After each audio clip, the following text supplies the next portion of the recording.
Hey everybody, this is Love and Relo, the voice of the relocation industry, and I am your host, Ben Cross, and I am joined by a person that always makes me smile whenever we talk, Julie Coleman from Shell down in now where in the world are you today, Julie? I'm actually in Sugar Land, so that's my home, and it's a suburb of Houston. So our office is in the energy corridor in Houston, where pretty much all the other oil companies are. But I'm coming from my home in Sugar Land. And I love the art behind you. I'm an art enthusiast. Tell me a little bit just about the piece here. Yeah, so this is a piece of art that my husband did when he was in college, and he studied art for a while. It's a pretty big piece, and it fits in our dining room. That's where I'm sitting today, in our dining room. But yeah, he's really talented and does painting and does sculptures out of metal and so forth. But since college, he hasn't done any. But that's what adorns our dining room wall. Well, it's beautiful. It's a wonderful backdrop. Thanks. I also have a college piece. I don't know if you can see it here. You talked about sculpture here. Let me go. See this head right here? What is that? I did that in college. It's a bust of a guy named Paul. Yes. This guy Paul set for us, and yeah, I sculpted him, and I think he looks like Abraham Lincoln. And then I'm going to tell a really bad joke, but here I go. And then in the kiln, what'll happen is if there's an air bubble, it'll explode. Okay. And so the back of his head is blown off. Oh, how funny. And so I kind of make this really crass joke about it's a Lincoln. But I know, isn't that terrible? Anyway. That's bad. We'll get back on topic here. I'm sorry. No, that's good. That's good. We didn't talk about this in the pre. I know. I think we should make it an art show this time, right? Let's talk about art. Yes. That's wonderful. Right. Lovely. Probably better that way. All right. So, hey, if you're watching us right now on Facebook, on LinkedIn, on YouTube, go ahead and check in. Let us know where you're coming from. Give your company a shout out. I want to give you a shout out. Also, if you have any questions or comments, of course, this is a dialogue here, and I love to take questions from you guys. So make sure to drop something. I'm working on LinkedIn to see if this actually, if I can find the post here. Bear with me. Bear with me. Let's see here. We got any comments on. Okay, drop me a comment on Facebook. I want to make sure this is actually working. Okay. You never know with these things, Julie. Every time I do it, it's like the first time I do it. There we go. There's Paula. Hey, Paula. Hey, Paula. I love your picture, Paula. Oh, my gosh. People are getting so creative. This is great. I know. I can't. I'm having a hard time with the mask. I get claustrophobic, and then I feel like my whole face is sweating, and I don't know. Well, plus it's like probably 88 degrees there or something. Yeah. So it's either 88 or I think yesterday it was like 50 something. So who knows? It's just Texas weather. I've been going to the store with a bandana, like a Western stagecoach robber, you know, and I feel like somebody's going to shoot me because I look like I'm literally going in to rob the place. Yeah. It just doesn't feel safe either way. Hey, Tim, how's it going? Hey, Tim. There's Tim checking in. I'm trying to see us on LinkedIn. Drop a note if you're seeing us on LinkedIn here, because I'm not seeing us here. Tim, Paula, go check there. Yep, sure enough. LinkedIn stream's not showing. That's fine. We'll do what we got to do. Anyway, so let everybody know they can check us out on Facebook. If you are watching us on Facebook, leave a like, leave a comment, all that good stuff. So, gosh, where to start? So I got to address kind of the elephant in the room, right? The COVID situation, right? Because we're all impacted. Yep. Here we are coming to you live from our lovely art adorned homes, but we're not at work right now. What has that change been like for you, Julie, and personally and professionally? So personally, I don't know what I'm going to do after COVID, because I wake up every morning and put yoga pants on. So I don't know what that's going to look like when I actually have to put real clothes on and go to work. So it has been, I think like the first week I was really overwhelmed. I had tons of work to do. I worked till like 10 o'clock every night, and things were changing very, very quickly. I think since that time, things have kind of slowed down. And not that it's slowed down and there's no work to be done. It's really kind of slowed down that really things have paused. So when we look at the relocation space with Shell, like the first week we were at home, I got a phone call and we were going to evacuate folks out of Nigeria. It was a voluntary evacuation and they could go back to their home country. And so how it actually works at Shell when you have an evacuation, and what people don't think about is wherever those people are from, they have different visas, they're married to different people, and sometimes they can't go back to their base country. So if you have a US citizen who's married to someone that has a Venezuela passport, they can't just show up at the airport here in Houston and say, I want to come in. So we have an agreement, Shell has an agreement with Schiphol Airport in Amsterdam where we can land there for a period of time. And then from there, people will then go to their base countries. So that happened really, really quick. And so there's really not a lot. Julie, let me understand this because this is like totally new for me here. So you have somebody that might be a Venezuelan and they're in Nigeria. I want to make sure I kind of get this scenario. Yeah. And then it's like, oh gosh, COVID's happening. This person wants to go home, or we think it's safe for this person to go home. And that's actually, I want to talk about that how we make that decision as well. And then so at that point, then you send them to the Netherlands. To the Netherlands, they go to Amsterdam, to the airport there, and then that's really so in that situation we actually chartered a plane, and that chartered plane took everyone to Schiphol Airport, and from there our travel group had already worked on their flights, so the connecting flight. So we knew when the flight was landing. We worked with Schiphol Airport, let them know these are the people coming in, these are the passports that they carry. And we have an agreement to let all of our people come into that airport, do they just regardless of their passport.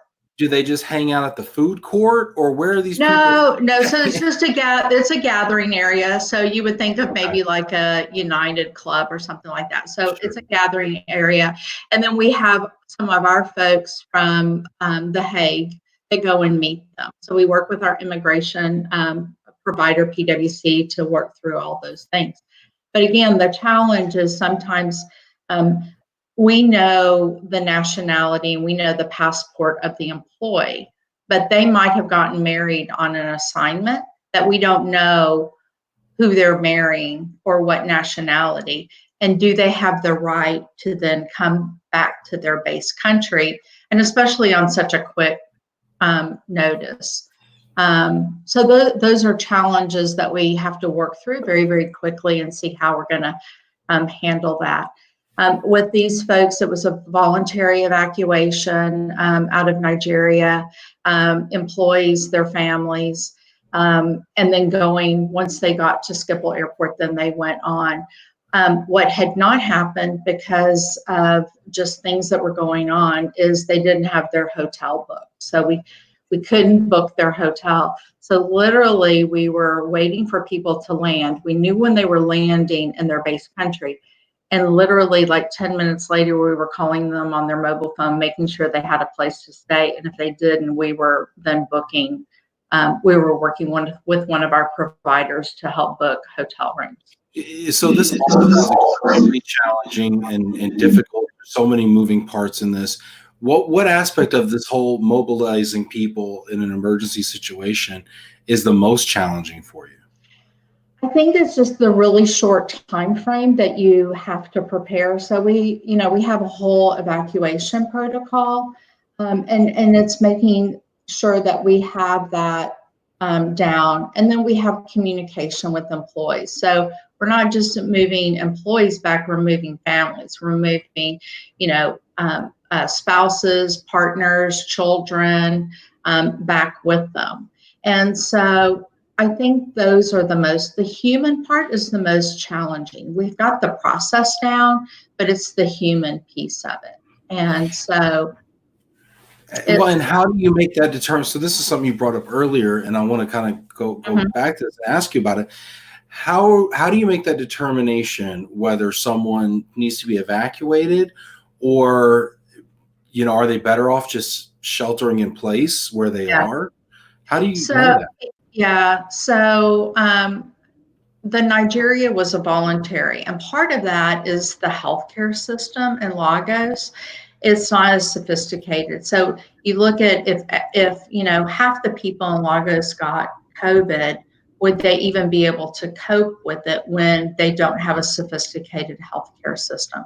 So that was the fear. So you just think of like people in another country, different healthcare system, and they panic. It's that sense of panic, not so much for them, but for their families, right? So what happens if my child or my spouse gets sick?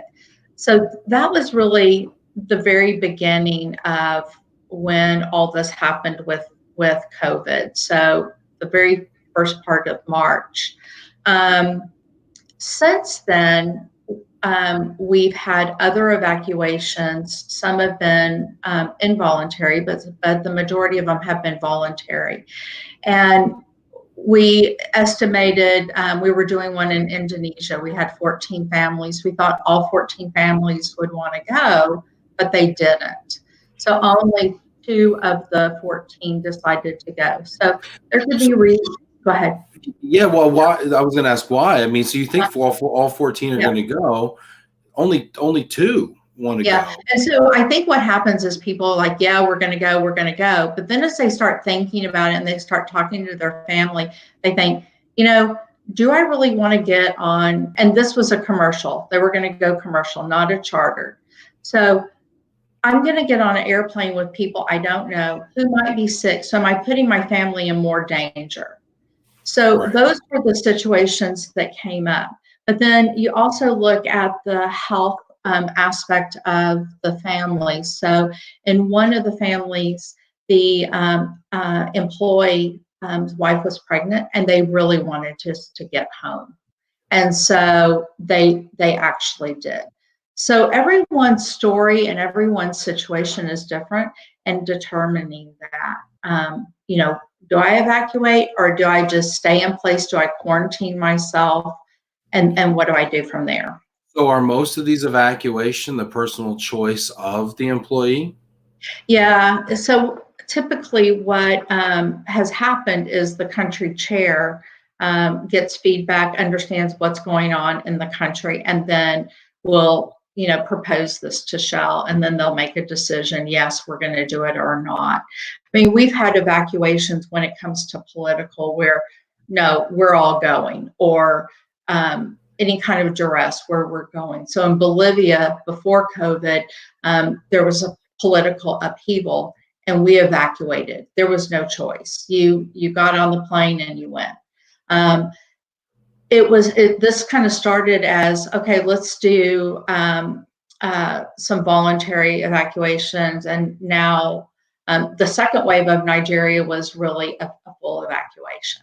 So it just depends on what the climate, what's going on, what are the changes. And with COVID, I think the biggest challenge has been the testing, especially in the United States. Not as many people can be tested. So we really don't know, like, what are the numbers. So one day, for example, at Shell, one day in the US, we were told that we had like 12 Shell employees in the US somewhere that had COVID. Majority were in New Orleans. But 2 days later, it was 55. How does it jump so quickly? And I think it really has to do with the testing. Because we just don't know. We don't know. We don't know. And on top of that, you're hearing 25% are asymptomatic. Mm-hmm. It's like, Yeah. which is almost like even worse because now they're walking around, you don't even know they got it. Yeah. So we go through like a whole, Shell has a crisis management team. We work through it. What's so different about this than any other crisis is that it's truly global. So when Hurricane Harvey hit Houston, crisis management went into play, but we're just dealing with certain areas of the country. We're not dealing with the whole world and how we deal with that. So it's really a day-by-day situation. And other people I've talked in the mobility industry, it is that. It's, I think people want to have like, what's that magic relocation policy, or what are those exceptions that are always going to be approved? And from what I'm hearing, we have certain guidelines, or other companies have guidelines, but it changes so quickly. And then we also have to deal with the human factor involved. So, well, and you also have to deal with your supply chain that you're trusting to move these people at the, all of a sudden, instantly, under emergency circumstances, we got to get these people out. And I mean, with what, probably a few days notice we're talking about? Yeah. Yeah. Well, and what are those challenges like, and how do you work through that with your supply chain? So from a global standpoint, basically, I'm just going to kind of go back to the Nigeria one. They basically were able to take like 50 pounds of whatever in a suitcase. That's all they could bring. So then we determine, once they get back, are they going to go back? Are they going to go back? At what point will they go back? And if they don't go back, then what are we going to do? And we've had some people on short-term assignments that left and they're not going to go back. So we're not going to put them on an airplane to go back to get their goods. So we really work with our supply chain. So you look at temporary housing providers, you look at household good providers, and going in and, packing their goods. So I think the technology, so if you look at like virtual surveys and Skype and FaceTime, we're going to be using a lot more of those technologies going forward. So in those situations where people aren't going back, it is the supplier, FaceTiming their apartment or their housing and saying, yep, this is mine, this is not mine. Right. You want to make sure you don't take the pots and pans of the corporate housing provider, or you get charged for it, right? I've done that. I've shipped the drapes of the homeowner and not the renter, and had to ship them back from Germany. So I know exactly that. Yeah. So I think the technology that we have, and I think top technology will advance because of COVID. And I think the way we work it will work in a different way than we did before. So in the scenario you just described, I mean, the Shell employee is not physically present when the remainder of their household goods are being packed and loaded. Exactly. And so now I'm assuming you're probably getting like a property management person or someone from the leasing office or a DSP, or who do you even rely on to open that up and perform that service for you? So it would be, first of all, the corporate housing provider would have to have permission, right? So sometimes it is the landowner, or it's the property itself that will let someone in. And then it's usually the household good company who will then go in and take responsibility for all of those things. But, we've heard in Relo forever, make sure that you're there, make sure the employee's there the day of packing, make sure they're there the day of unpacking, to make sure everything's taken care of. In these situations, you just have to have trust that it's going to be taken care of. And I think through our technology of doing FaceTime with people, they can say, yep, we've got everything. And then the supplier really inventorying the list. And again, communication is key there, between the assignee and the supplier. Yeah, and so those are challenges on the household goods side, and we talked a little bit about temp housing, but I imagine as people are rapidly shifting around the globe, the need for temporary accommodations, it becomes a challenge as well. I mean, are you seeing challenges on the temp housing side? And how are not really. I'm not seeing as much on the temp housing side, because I think what happened with COVID is so many people were going to locations and going into temp housing, and then they canceled them. So, so we're not really having the challenge with that. What we are hearing from our employees is that they don't want to go to a hotel. So let's just say they evacuated and their house in Brazil was being leased by someone else, so they couldn't go to back home. Most of them aren't wanting to go to a hotel because the frontline workers who have been exposed or have been in contact with people with COVID, a lot of the governments are putting them in hotels. So they feel like that's a risk to put their family in a hotel where everyone else has it. So putting them in corporate housing really works. In the US, our corporate housing provider, for those situations, they're going and stocking their refrigerator because a lot of times they're having to quarantine for 14 days. So it means you get off the plane, or if you're driving like from Louisiana to Texas, you have to have an address and you have of where you're going to be. You have to, they stop you at the border, you fill out a paper, coming from Louisiana to Texas, and at any time they can go to your house to make sure you're quarantined.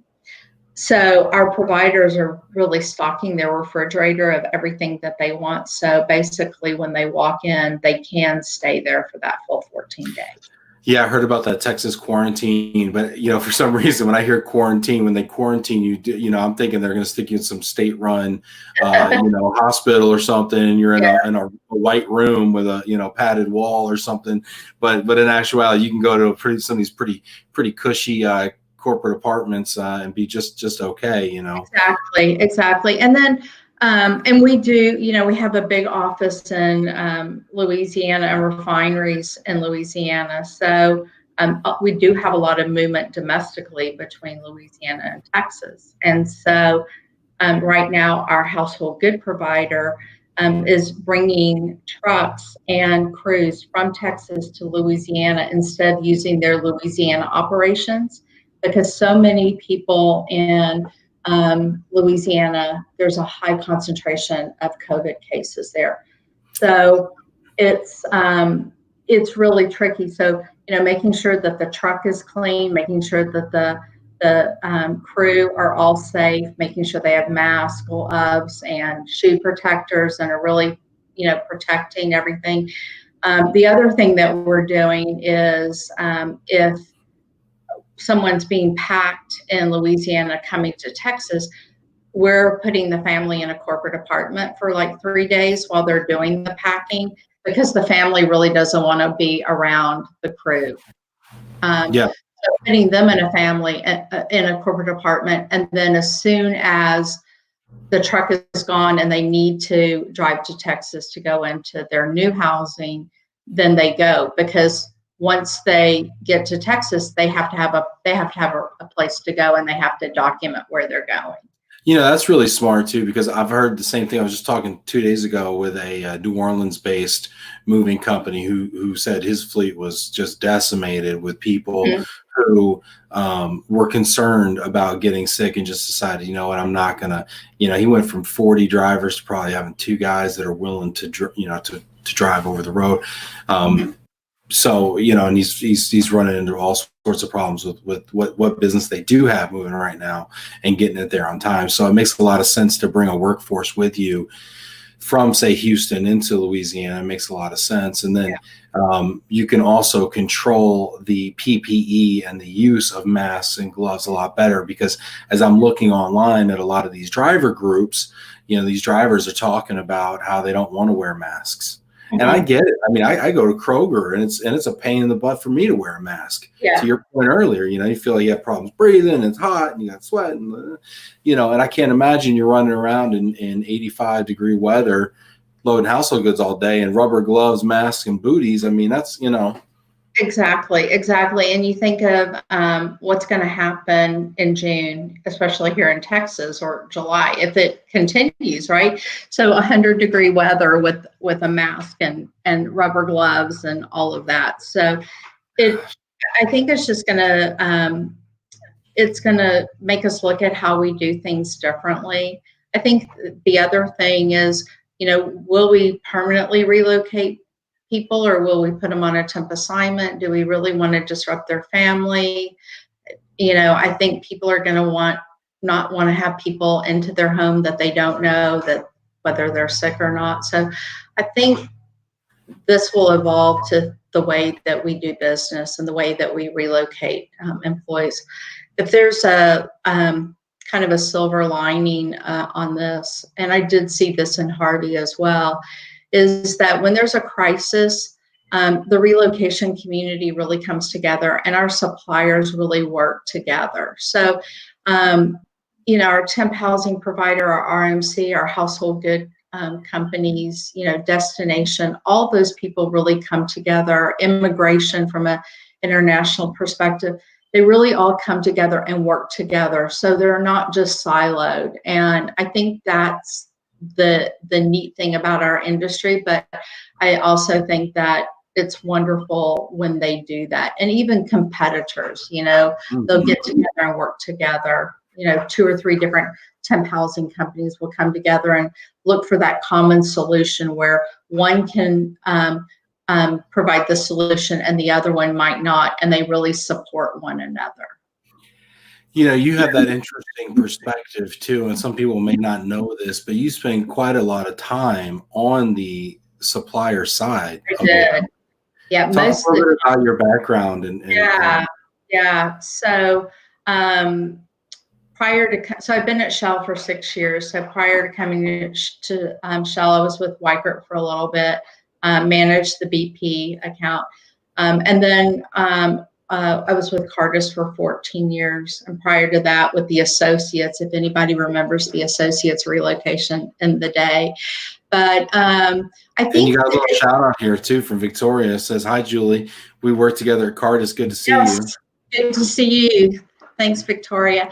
I think that it does give you a different perspective. As a matter of fact, I was talking to my boss's boss today, and understanding how the supplier side works really helps me at Shell. It helps, you know, really understand, or have the people really understand, and the global mobility team, really what is it. Most of the folks in global mobility that are working for a company have their experiences really within HR. So they're either comp or HR, and they got stuck in this global mobility role. Or stuck is a funny word, because it does feel like people are like, by default, I guess nobody else wanted it. Nobody wants it. I get it, right? But then I think once they get into it, they really like it. And it's probably how all of us, you know, a lot of us got into it as well.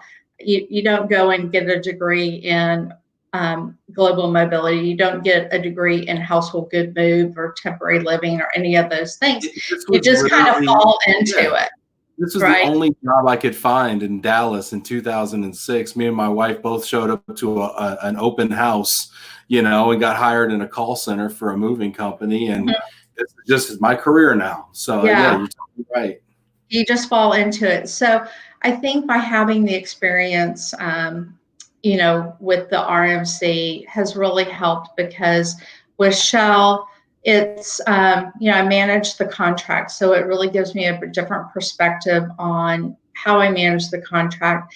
And it also helps Shell because I know how commercials are managed and how where the RMCs are coming from on their pricing.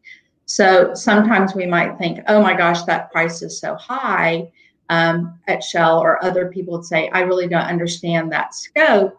And I can explain, hey, this is where they're coming from. This is the work effort that comes into play.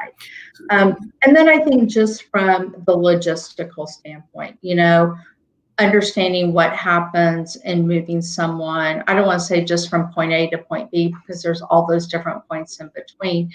But from a policy and just the logistical standpoint, I think it's really helped, and strategic as well. So I want to dig into that a little bit, right? About sometimes that misperception, we'll say. What do you think is the biggest misconception from a client perspective when looking at the global mobility supply chain? What's the biggest? Why do they do it like that, or why is it like that, or what is that moment you've seen? Yeah. So I think there's a couple of things. One is most of the folks that are on the corporate side are not educated in global mobility. So they really don't know what it is or what needs to happen. They're looking at let me give you an example. Like if you're on an airplane and someone says, what do you do in our space, right? So I'll say, oh, I'm in global mobility. Oh, you go and pack the goods? Well, no, so sometimes they just say something different, like I'm just in business or, whatever. Right. Because I don't want to have to go through that whole explanation because, it'd take the whole flight and they would say, hey, lady, I just wanted to know what you did. Just make a conversation. Can I go to the bathroom? Your whole life story. So I think that it's really trying to educate clients on what it is and the different depths that global mobility goes into. So just like we're talking about the evacuation, it's the immigration. It's not just always the housing and the packing of the goods. It's really, uplifting families and moving them. And it's the destination services, it's cultural training, it's language, so it's all those different pieces that come into play and they all have to fit together. If something goes, awry, then the whole move is not going to work out. So it's really just making sure that they understand. And I think for the most part, they don't. They think, okay, we're moving household goods. Maybe we're doing destination services and then we're helping someone find a home. And then that's it. Yeah. And it's not even a given that when they get there, that they're going to be successful in that assignment. Exactly. And that's where the cultural comes in. And that's where the DSP services, what have you gained if you move somebody to Indonesia and it fails 3 months later? And, it's just bad. It's almost worse than removed them. Yeah. So I think like as service providers, sometimes we go in thinking they already know. And we say, here's all of our services that we provide. And then, then it just overwhelms them. They don't know, and they don't know why they need it. That's the other piece. Like, why do I need this service? So I think those are challenges. And I think that's where I kind of bridged that at Shell. I think I was the first or the only person at Shell that has come from outside of Shell that got into global mobility. So most folks in my role were HR generalists that went to and maybe an HR policy role and then got the global mobility role. So most of them don't have that experience. Why do you think then that you had that opportunity to come in? I mean, that sounds like, such a different background. It sounds like it was almost intentional. So I had the inside on this. So while I was at Cardis, before I left and went to Weikert, I actually managed the Shell account. I managed the U.S. Domestic and international for Cardis. And I managed the team that supported Shell. So I had built a relationship with them. I left Cardis, went to Weikert for a little over a year. And it was kind of funny. I was actually, I'm real good friends with the folks at BP that manage the global mobility. I've known them for years. And literally, I was on a trip with them and coming from Alaska, and got off the plane in Seattle to then connect, and had a phone call from Shell saying, hey, someone's leaving, would you be interested in coming to Shell? So I think that my experience there is really what helped me get my job at Shell. Well, that's fascinating. I'm going to ask this question on behalf of all the people that might be watching this, that might be on the supplier side, and they might want to work on the corporate side, because I hear this all the time, especially now when all these roles are getting shuffled as here we are, right? And, people are thinking about their career. How does someone get a job as a corporate mobility manager on the corporate side? Any advice? That's a really good question. I really don't know, but as you sit here, like, I have no clue. I have no clue. Well, I think to me, and if I look at my friends from Dell and other companies where they maybe have worked on site and then they do a really good job, and then the client hires them to work with them. I don't think I would have gotten this opportunity. I could have filled out an application. I could have, submitted my resume. I might not have ever gotten noticed had it not be that I managed Shell before. I think once you get into that space of being a global mobility, I don't want to say expert, but have that knowledge, and working on the corporate side, it's then easier to go to another corporate job. But I think it's really hard for a service provider, unless you have a relationship with a client. It's really hard I think it's hard to get in, because the corporation really looks at it as, I can just put an HR person, or I can put a contracting and procurement person in that role. And I don't need to then source from the outside, because it costs a lot of money to source from the outside. Well, it costs a lot of money, but you're picking up a lot of expertise. I mean, if you just put a generalist there, or the new person that doesn't know any better. I mean, I've seen that strategy. But it goes back to the client really doesn't know. They don't know what they don't know. And that's that we really need, to get better pricing, to understand the program, to really take your program to the next level. You really need that person who has the experience. So you touched on a couple things here, and our LinkedIn is now working. We got 28 people currently checking us out now. So go ahead and hit that like button. That lets other people know that we're having this conversation. Go ahead also and drop your name, your company, where you're watching us from. I want to give you a shout out here, since we had a little technical difficulty early.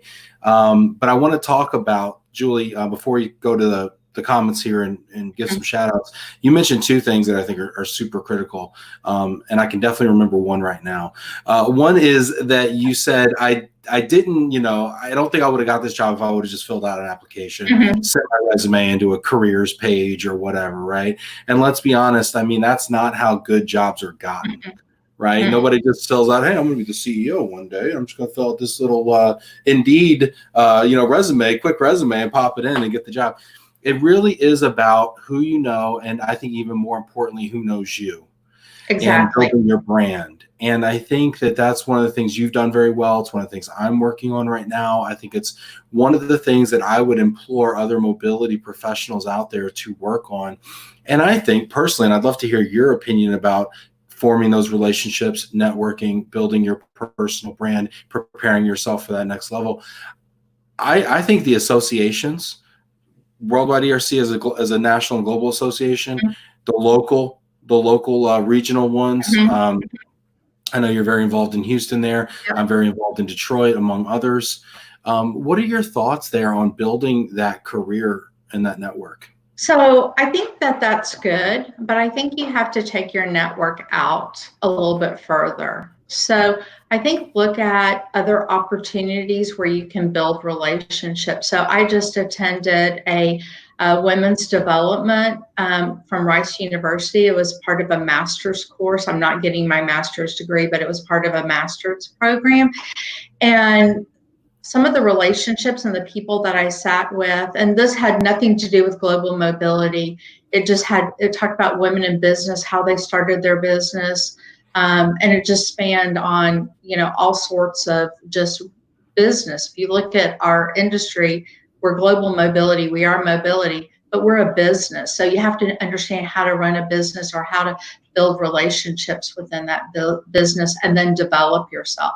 So I think it's taking it further than that. And when you say, like I was talking about the airplane thing, but when you say I'm in global mobility, it really sparks something with people that people really want to know more because they don't know. If you say I'm in marketing or I'm in advertising, And then they say, okay, well, are you a creative or are you on the sales side? You know, what side are you?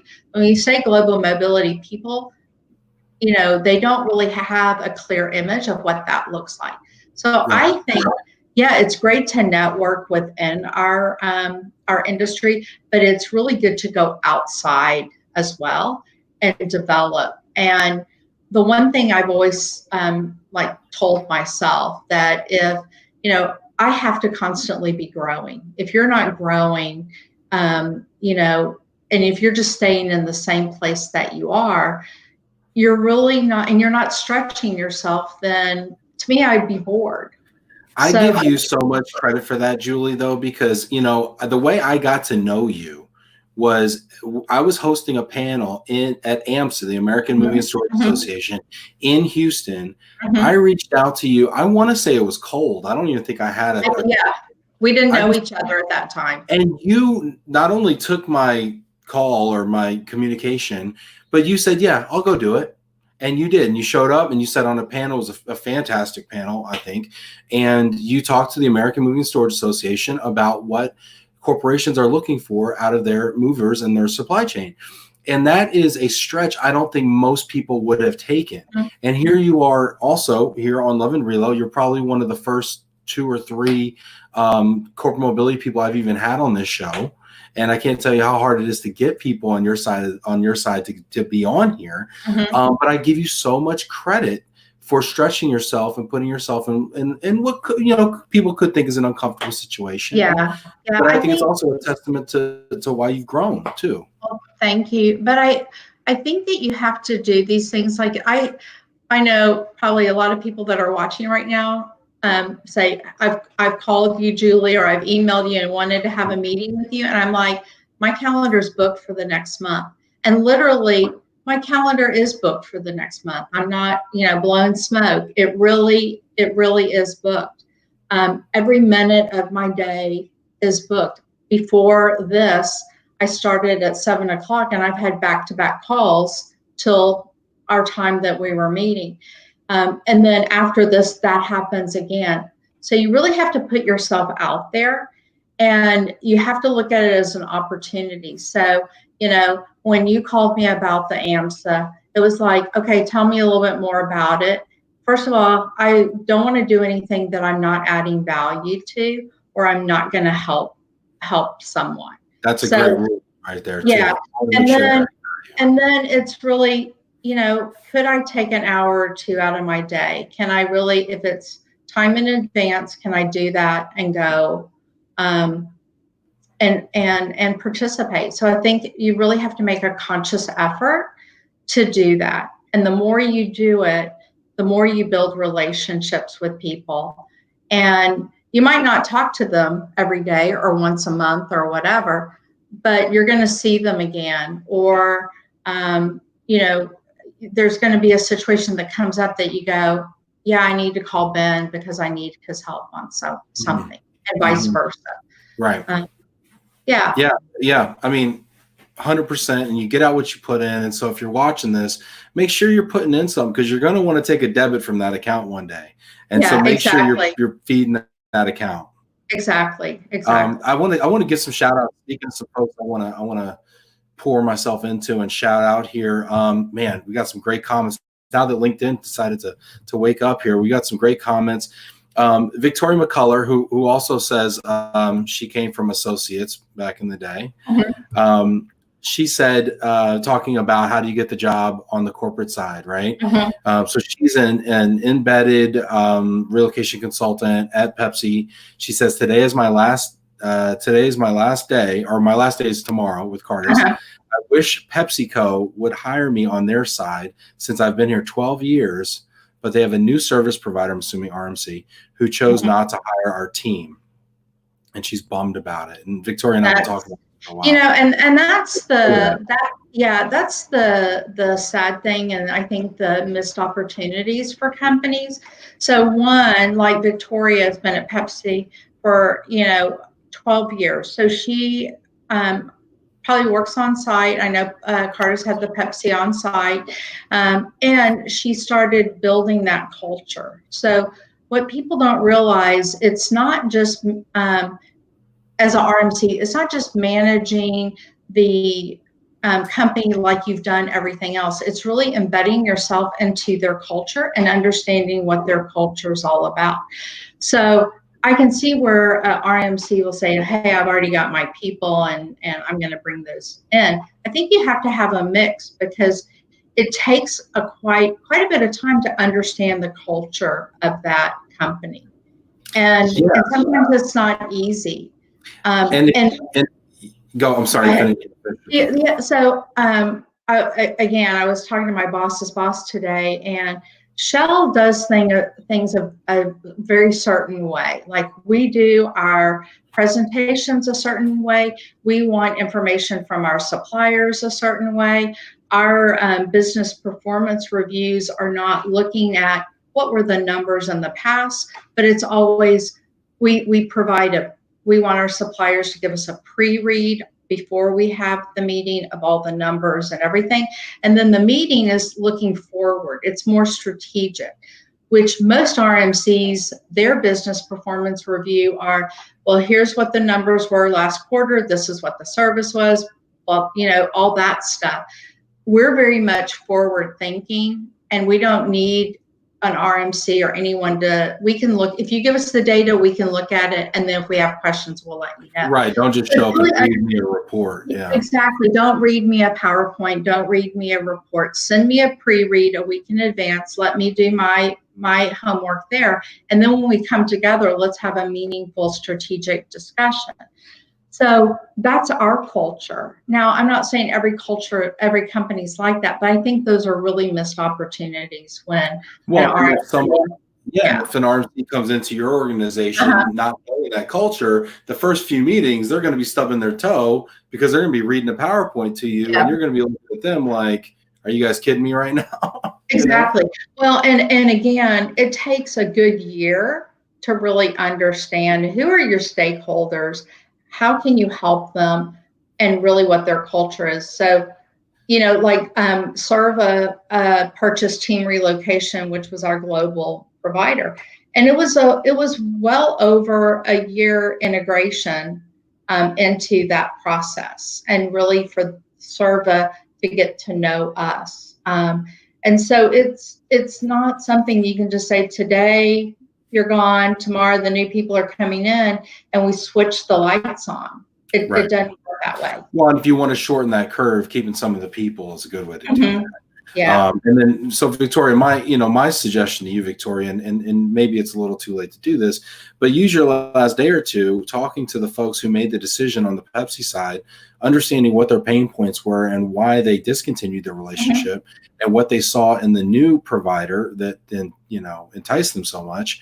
And I might come up with a proposal, because I'm like this, but I might come up with a proposal to help them meet those goals and say, hey, I know you're in a contract situation with this new provider, and I don't know who the new provider is, so I don't mean to talk bad about anybody.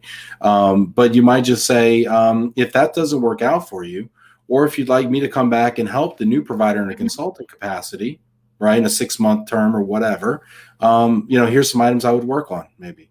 So be proactive and insert yourself too in the situation. Yeah, and I think the other is look back on what you've done and know where you've added value to their program, and then share that. So I think we have a lot of missed opportunities when we don't share what we've done, and I think some people think that's bragging. And to be honest, I'm one that I should listen to myself more often, but sometimes we just go in there and do our job, and we say, they hired me to do this and I'm doing it, everything's working great, but we don't share those stories with people that then make things start evolving from that. So I think share your story. And I think also in global mobility, we should all have a story, and we should share that story with people. Like, where did we come from? What are we doing? What are we good at? What are we good at? And have our story that will add value to somebody. because those stories are really the application of your skills, right? It's one thing to put bullet points on a resume, but it's another thing to say how you've applied those and what the outcome was. And that's how people think in terms of, right? People don't even remember details, but they do remember stories, right? Exactly. I want to go to some comments here and some questions because we've got some really great engagement going here. We've got 37 people, I think, right now. So we're going to try to get to all of you here. Lynn Ripley, hi Julie, hi Ben. Hey Lynn. Hey Lynn. Alan Grantham, Hey Alan. Alan says I'm pulling in all the big talent. Julie is a Relo superstar. That's nice. Rory Ramirez, good morning. Another everyone. Julie Coleman. Yeah, Brian Smith, two of my faves right here. Hey Brian, I love Brian. Brian's awesome. Alan, I love you too, so don't get your feelings hurt. And you too, Lynn. Well, and now you're going to say you love everybody here, so now you say yourself. That's where I love Relo, right? There you go. There you go. You beat me to it. I love it. She's on brand. She's on brand, people. Kelly Gurin, hi, Ben and Julie checking in from Phoenix, Arizona at Shift. I love the fact that Kelly always uses the cactus emoji. It makes me happy for some reason. Sean Ireland, good morning to you both. Baker International Insurance checking in from Dallas, Tejas. Kathleen Baker, hi from Powell Relocation, Dallas, Texas. Lynn Griffiths, International Auto Source checking in from New York. Gabrielle, excited for this conversation. Thank you from Milwaukee, Wisconsin. Gabrielle's been checking in. That's great. Friend of the program, John Zilka, great guy. Hello from NRI Relocation outside Chicago. Oh, this is great. We got some wonderful people checking in. Lynn Ripley, CWS Corporate Housing. Sandra Clary. Sandra's been super active on the program. Love seeing Sandra's comments. Hi, Ben and Julie, watching from DC area. Great content. You know, she's one that's also looking for an opportunity out there. If you need somebody really smart, Sandra out there, shout her out. Bud Cole, hello from Beacons Northwest, Walla Walla, Washington. Chris Bledell, greetings from Milwaukee. Thank you both for time and insights. Kayla Kozak from TRC, stopping by for a listen. Thanks, Ben and Julie. Hey, Kayla. Good to see you. Man, we got some really good ones here. Hey, leave your questions and comments too, because we do have just a little bit of time left, and I want to make sure that Julie and I can talk about your questions and comments, because Julie has such a wealth of perspective for both the corporate side and the supplier side, and she's super open and insight with her insights, and I love that about you, Julie. Here's one. Brent Warner, Ben, where did you get your shirt from? Well, Brent, since you asked, yeah, so I've started to, so I don't know if you guys know this, but I'm a big guy, okay? And so as a big guy, your options are small, okay? And so what I did, actually, Brent knows this, that's why he probably asked the question. I actually use a tailor in Thailand who comes to the States like quarterly, and so I meet up with him. He shows me a bunch of fabrics, and I design all my own like shirts and stuff that way, so. So Brent, I'm glad you asked that, because I had a couple of friends who said, hey, you should ask Ben why he gets dressed in his house every day. So I've seen other people, you know, with their bathrobes on LinkedIn and everything. And so before this, Ben was putting his jacket on. So I was like, I got to ask you, like, why do you get dressed every day when you're at home? Yeah, because as I said, I'm in my yoga pants. That's my attire for the last month. My husband is he's pretty tired of seeing me in yoga pants, but you know. Yeah, I mean, I don't own yoga pants. That's probably why I'm not wearing yoga pants. But I think that for me, I always quote unquote overdressed. People always ask me. I mean, I started out in the call center. Mm-hmm. You know, and I always wore a tie to work every day. I wore a tie. And people would always tell me, Ben, why are you wearing a tie? It's a call center. Like, A, nobody can see you. B, you're making $11 an hour. Like, who do you think you are? You know? And I said, good point. But I also got promoted faster than anybody else I had known out of the call center when nobody was ever getting promoted out of the call center. And I think part of it, I mean, I think I was smart, but I think part of it also had to do with the fact that I marketed myself and branded myself. Yeah. That way. And people could just tell by looking at me, even if we didn't stop and talk, they could tell just by looking at me that I was, I don't want to say a serious person, because I don't think of myself as a serious person, but as a person who I was a player. I knew what I was gonna. Yeah, I knew what I was doing. I think. And so and I had goals. Something about that dress for the job you want kind of thing. I also think that by dressing up, you stand different, you walk different, you might talk different. I don't know. I think it brings out my best self, and I like to look nice, frankly. Yeah, well, you look good. You look good. So nothing wrong with that. Hey, so you had mentioned to me that you started in Houston, or you went to a interview and then you kind of called there in Dallas. Okay. Dallas. So then how did you get to where you are? Yeah. So you've asked me that. Yeah. So I went to SUNY Albany, upstate New York. I grew up in New York. And then me and my girlfriend drove down to Dallas where my mom lived after 9/11. Back to Texas where her family was from, got out of New York.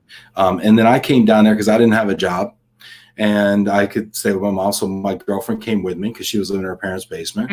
And so we got there and we literally took the first job that would hire us the second job. My first job, I was selling door-to-door flashlights for 3 hours. I didn't know that was such a thing. For 3 hours, I sold flashlights door to door in the industrial part of Dallas. And literally one guy came out with a shotgun out of an auto body shop and told me to get off his property. So by the time we made it to McDonald's for lunch break, I said, take me home. I'm done. And anyway, so I took the second job I could get, which was work for Pods in the call center in Dallas. And then long story short, I got promoted to this role called sales champion, then sales supervisor. They moved me out to Clearwater. Then I was in Tampa, Clearwater for like 6 years or whatever. And then that was kind of what got me entrenched in the moving business, and national account sales, government sales, whatever, went to a competitor. And now here I am. So that was my story. Went from New York to Texas to Florida, back to Texas actually for 6 months to be with family after my grandmother passed. And then to North Carolina to take an opportunity to start a company within a company at 1-800-PACRA called Forward Relocation. And then I got relocated here to Michigan. So from flashlights to moving, crazy. I can't say it was a step up. Now, sometimes it feels like I'm getting run off of property. Just a little bit. No. But let's see. We got a couple more comments here, and let's see if we got any questions here. Brian Rivers from First Tech Credit Union checking in from Sacramento. Brian's been a great guest of the show. Nitesh from Six Walls. Hello. He was on yesterday. Hey, Nitesh. Andrew Bruzy. Love that. Oh, Andrew's commenting on your comments before. Love that. Adaptation will fill your calendar. Andrew says. I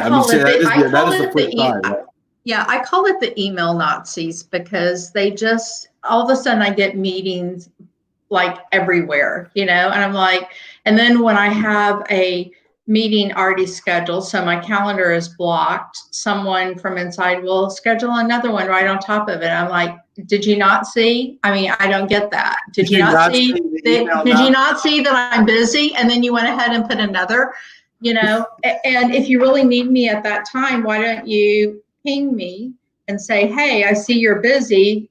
Can you accommodate me? And then I'll see what I can do. But it's just crazy. I think at one time I went on my calendar. I had 3 different meetings all at the same time, all within this hour and a half. Someone 30 minutes, a next person an hour, and I'm like, well, it's first come, first serve. But I don't get that. And you got to tell me how we're doing on time because I got a few more comments here I want to read. Okay. And so you could tell me, Ben, shut up, I got to go. That's perfectly fine. No, I'm good. Okay. Michelle Velasquez says, hi, Julie. Hey, Michelle. Michelle's wonderful. She brings me joy. She is. Vinny Valverde. Hi, Julie. Hey, Vinny. Also brings me joy. Lynn, love that Julie shared the importance of good forward-thinking business review. These are underutilized by many service providers, but are invaluable to our customers. Yeah. To me, it's just understand who your client is, understand what they want. And there's so much information that suppliers have and so much knowledge. So it's really thinking creatively and then sharing that. One of the things I do every January is I get all my suppliers together and we sit down and we talk about like, what are our goals for this year? What's our strategy? You know, if it's cost savings, what is the cost savings target? And I basically say, now what are we going to do about it? How are we going to come together? It's not just a Shell or a CWS or Cardis or LOVE+RELO or any of those. It's not just theirs, it's all of ours together and how they can work together. So the collaboration and being strategic is so important. I think as service providers, sometimes that's underutilized. Well, and I think in general, I mean, in my opinion, it doesn't even necessarily have to be a culture that exists currently, but I think you can set the tone in meetings by providing that pre-read in advance so people go into it not reading down a list of data, but actually they come in prepared to discuss what do we do about it. Exactly. Yeah. Let's see, Doug Powers, like the early start time. Katie Linehan, hello from Connecticut, fabulous conversation. Kelly Cockrell, hello from the Bay Area. From Sweet America, Michael James, Michael Sweet America checking in as well. Luann Brown, hi Julie, good to see you virtually. Hope is all as well. Thank you, Luann. John Harmon, keep on dressing the role, Ben. I'm with you. You can't be overdressed. Yeah. Doug Powers, Ben is a celebrity. Harry Razor needs to be a sponsor. Harry the Shave Club, I think he's saying. How funny. So funny. Hey, I'll take what I can get. I need a Wi-Fi extender, so I'm still funding that right now. Rory Ramirez, how much was each flashlight being sold for, and what was your biggest day? My biggest day is the day I started and the day I quit. It was the same day. So let me tell you about this setup really quick. It was almost like a multi-level marketing thing. They get a bunch of dumb kids in a car, say, you go that way, you go that way. They give you a flashlight, they give you a 5 set of steak knives, and they give you an MP3 player, which was 16 megabytes, which was like 8 songs, if you recall. And what you first sold them was the flashlight. They didn't buy that, you sold them the steak knives. They didn't buy that, you sold them the MP3 player. And then, that was what that was. And I sold 0 of any of it. Oh my gosh. Bud Cole, I started selling magazines years ago, and now I've been in the industry for over 30 years. Love it. It means the moving industry. So moving industry, it's better than magazines. Yeah, and flashlights. And flashlights. Let's see here.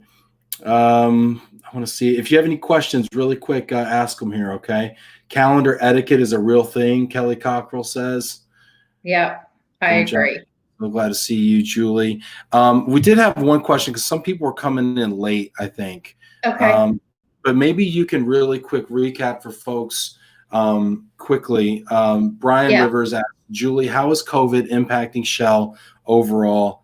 Outside. Oh, this is actually outside of mobility. So. Outside of like us as a company, that's what So if you can just imagine, we have refineries, and those are critical people that need to go and work. Those, you can't stop that. All of the office folks are all working from home, so only critical employees go in. I think that the oil industry's had kind of a double whammy. So one is the price of oil has dropped. So I don't know if you've gotten gas lately. I haven't gotten gas in a month because I haven't driven my car in a month, but the price at the pump is really low. So you have the Saudis and the Russians who are fighting that causes this whole drop, oversupply of oil. So we have like that double whammy that is being impacted, and people aren't driving. So it's definitely hitting our business.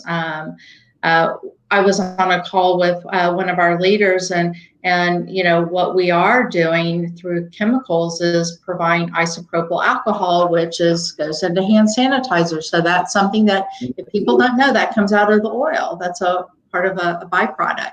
So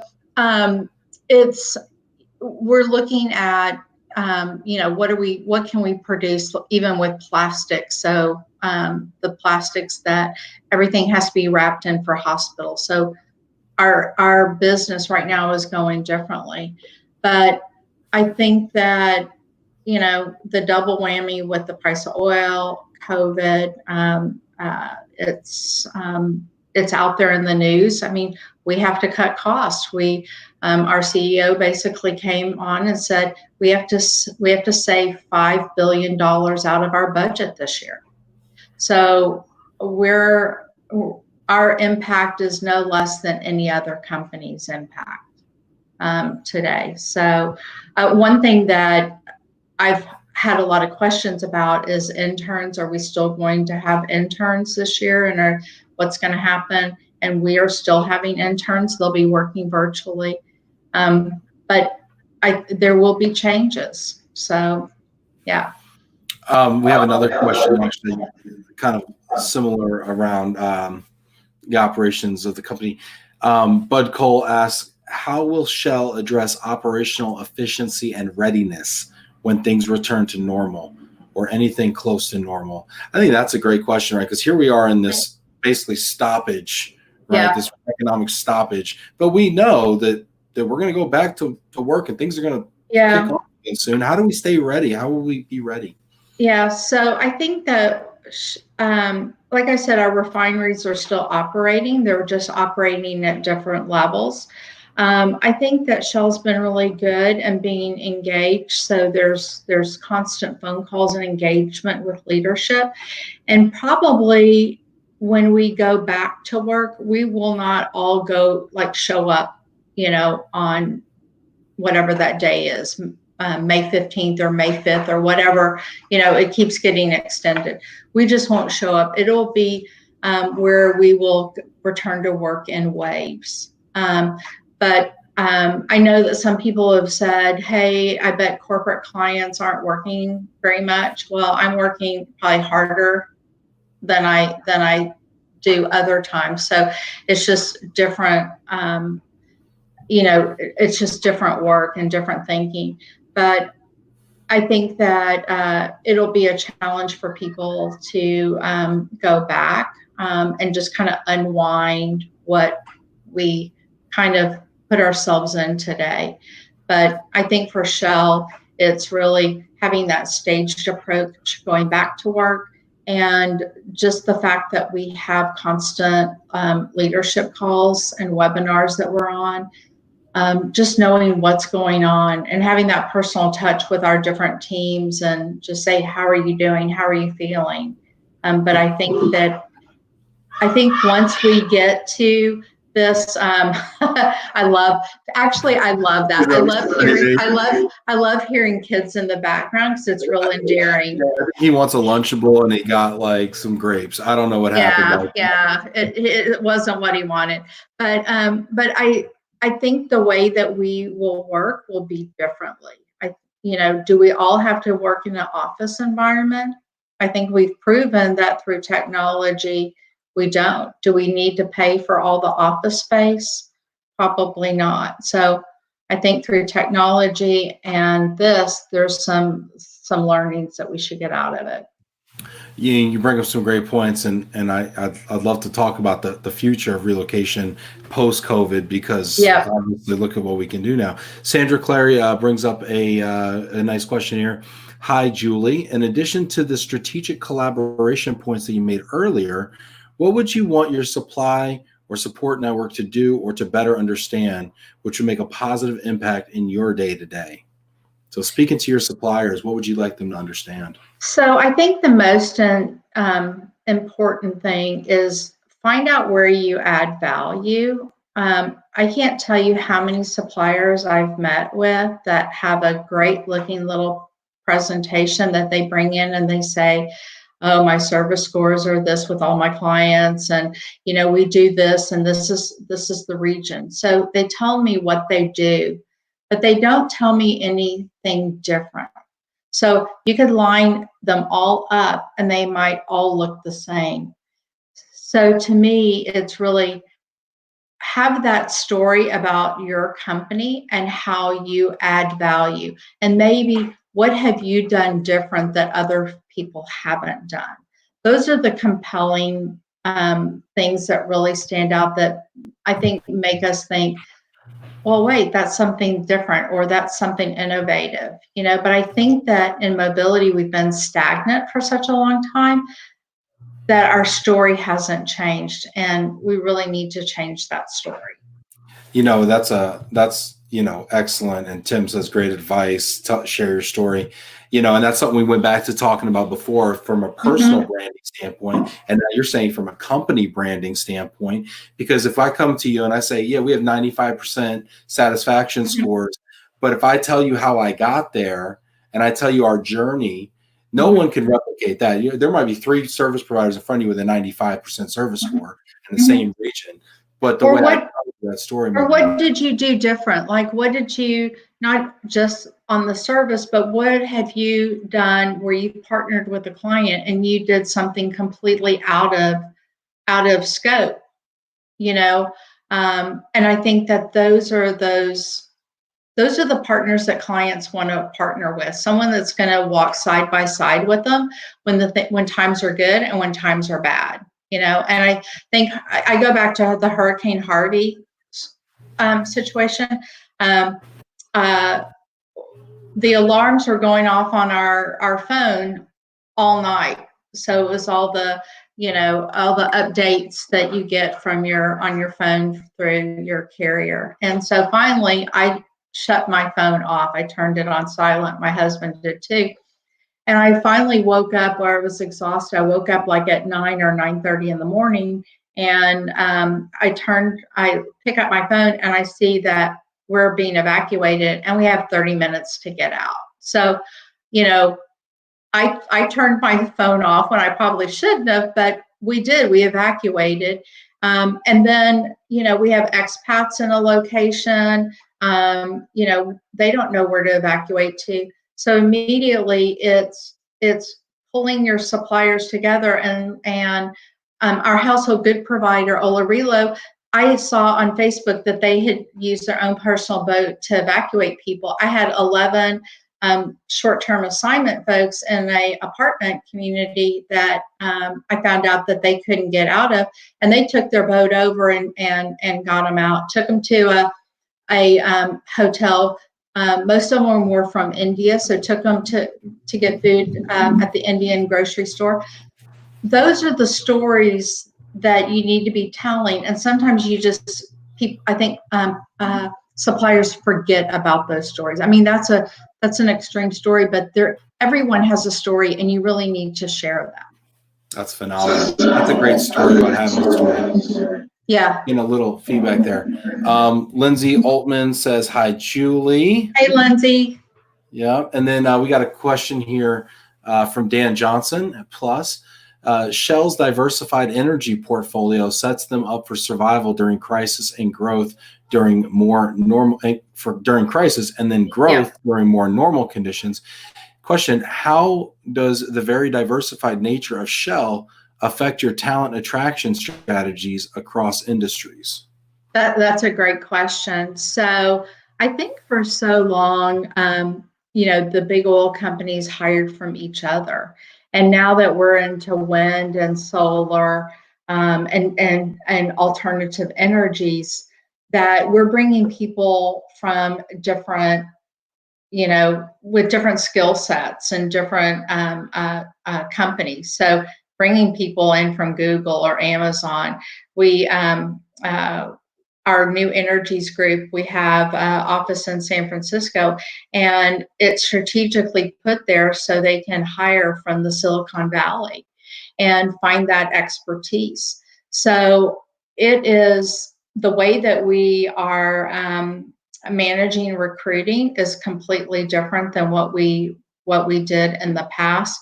And I think that our mobility programs will change quite a bit on that level as well, because it's I don't know what happened, Ben. Oh, there we go. You're there. Okay, I don't see anything. As long as you see it, that's fine. Nice.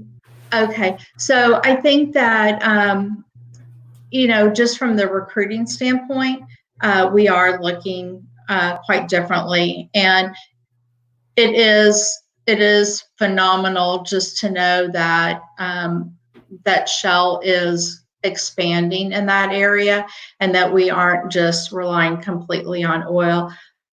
Questions always come up, will we ever be out of oil? No, because there's not one source of energy that will keep the lights on globally or keep things running from a global perspective. That's interesting. I have a question here. Priyamvada says, hi, Julie. Do you see supplier contracts being modified with addendums on on-site safety and security measures specific to COVID-19 when suppliers work with your assignees? So are you seeing any changes to contracts around safety? Yeah, so Shell is all about safety. We start every meeting with a safety briefing. So internal, external, we're about safety. So I think there will be like some changes, but within our culture, we already have that HSSE in our DNA, and it's something that we live. And our suppliers it's in their contracts, and they have to attend our safety training every year. So it's almost like a recertification. But, some of the things that I've been looking at right now with COVID and looking at the risk and liability. So if on the domestic side, if we're helping employees sell their home and then they're moving to a new home, is there a liability for Shell when that person moves out of that property that they've sold that has gone through the guaranteed buyout program? Do we need to get that professionally clean and sterilized and everything? So I think that we will be looking at some of those changes going forward. And I know our employees are already, taking advantage of some of those cleaning services before they move into a property, because everyone really is afraid that, they might get this virus by touching, the cabinets or anything like that. So I think there will be some changes. And there should be, to be honest. Yeah. So we have maybe time for maybe one more question here, and then closing word from Julie. If you're watching this, there's like 33 people currently watching. I think we're up to like 41 or something. If you're watching this now and you missed the first half an hour because you weren't on the Facebook stream or the YouTube stream, I encourage you all to go to facebook.com/LOVE+RELO, spelled out love, A-N-D, Relo, and you can view the whole episode, the first 30 to 40 minutes with some really great stuff from Julie. And so you can view that there. Please like it, subscribe, and follow it there on Facebook. It's also a great way to make sure you get the feed notification, because LinkedIn's been a little janky lately. So hit those like buttons. I appreciate you guys smashing those likes and the celebrations and the love buttons. They're showing you a lot of love, Julie, right now. Thank you. A lot of these, and a lot of these going. A lot of these. I don't know. We got a question here from Nicholas Pissarro. Julie, is Shell looking to expand their PA ops even more? I'm assuming he means Pennsylvania. Yeah, ops. Pennsylvania. So I really don't know. I don't know if they're going to expand. I mean, the project is pretty large already. And the growth and the construction, the development of the polyethylene plant is on target.